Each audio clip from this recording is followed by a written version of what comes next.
How does a country with no oil, no diamonds, and no natural resources build a $500 billion tech empire? The answer starts in the rubble of a war that left nothing standing.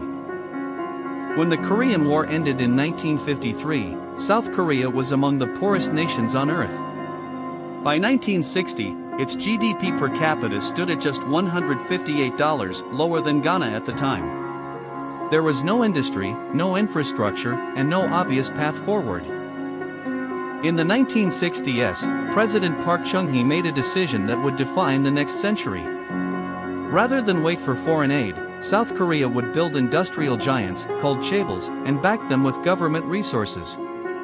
It was a high-stakes bet with no guarantee of success. Samsung was not born as a tech company. Founded in 1938 as a small trading business selling dried fish and flour, it only entered electronics manufacturing in the late 1960s. By 1983, Samsung had announced its entry into the semiconductor business, a decision most industry experts called suicidal.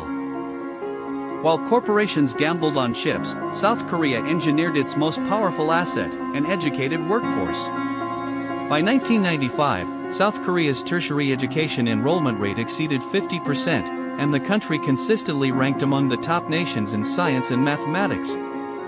Education was not a luxury, it was national strategy. The gamble paid off in spectacular fashion. By the mid-1990s, South Korea had become the world's largest producer of DRAM memory chips. As of 2022, Samsung and SK hynix together controlled approximately 70% of the global DRAM market, a duopoly that made two Korean companies indispensable to every smartphone, laptop, and data center on Earth. By 2023, Samsung Electronics alone reported annual revenue of approximately $200 billion, and South Korea's total ICT industry output placed it among the world's top 5 technology exporters.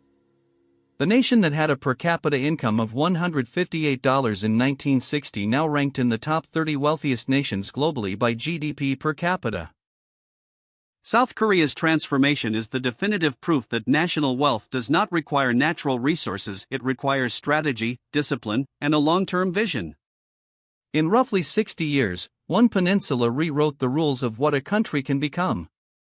The only question now is, which nation will do it next?